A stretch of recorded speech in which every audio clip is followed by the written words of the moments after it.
Between 16th September and 6th October 2014, 10.5 million tweets mentioning the word Ebola were recorded.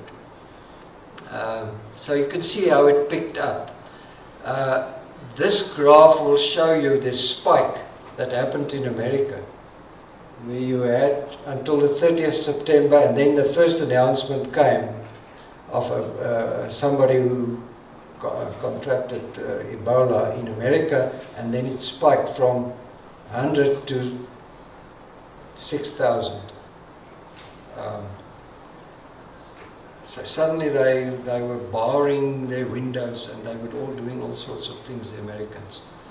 It's a very ignorant society, that. I've been there many times, but it's frightening. The darker side, the dangerous infection spread by social media, the anti-vaccination campaign. I want to quickly look at that. Andrew Wakefield's, I don't want to go into the whole thing, you will know what's happening there. But it was retracted, this article on that link between MMR and autism. But the big problem at the moment is that President Trump has now appointed Robert Kennedy Jr. and Robert De Niro as a celebrity after Wakefield made the film Vaxxed. Just do a search, hashtag Vaxxed on Twitter, and see what you get. The terrible things these people are saying, and how dangerous. We had an outbreak of measles in Stellenbosch past month. Immediately, some of the privileged whites and coloureds said, no, but it's in the lower middle classes and parents who are not inoculating their children. The people who know don't do it. No, it didn't. It happened in an elite school like Paul Roos Gymnasium. It is the elite old Afrikaans school, boys high school in Stellenbosch. Because their parents were telling that we have a personal choice, we're not going to vaccinate our children. Same thing happened in America, in Australia, Wales. It is spreading like a wildfire. So much so that California now brought in a new law, Australia brought in a new law, that parents won't have a choice. If their children want to go to a public school, they must be vaccinated, because they are endangering the whole of society. And I personally feel in South Africa this message hasn't come across very strongly. We haven't said this hard and loud enough, that please vaccinate your children.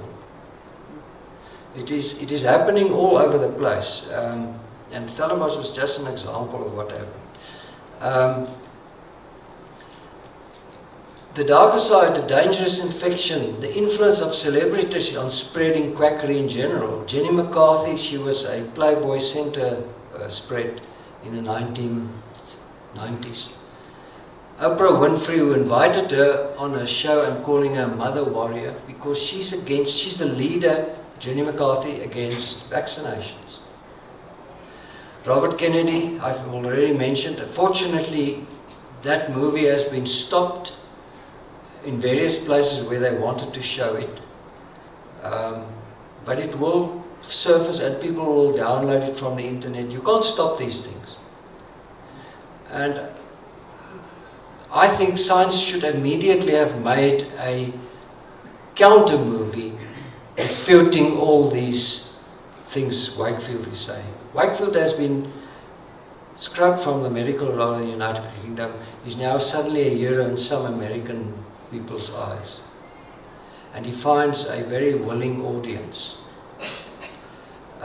He was convicted of fraud by the medical council. He fraudulently cooked the figures of his study, which was anyhow only on 12 children, and there were lots of ethical concerns about it.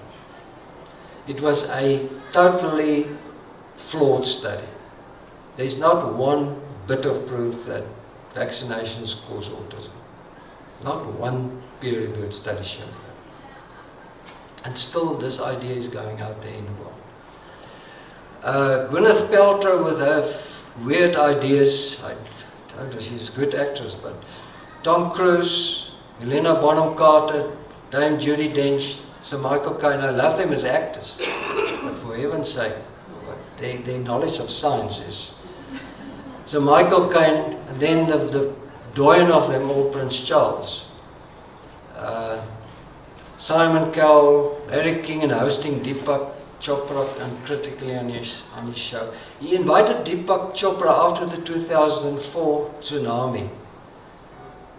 And he allowed him to spew nonsense over the whole world, saying, yes, but the problem was with this tsunami is that people didn't concentrate their energy enough when those waves were coming. They should have stared down these waves and they would have gone away. Coming from Deepak Chopra, who is a medical doctor. And these books sell by the millions. Okay, the media as a dirty mirror. There has thus arisen a view of the media. I'm quoting Massimiliano Bucchi. He's now one of the leading science communication researchers, in which he spoke of the media as a dirty mirror held up to science, an opaque lens unable adequately to reflect and filter scientific facts. And I, as a person working with the media every day, know it. We established the South African Science Journalists Association and at SANEF, we're trying to get people to understand that the media get it wrong about science too often. Our reporting is bad.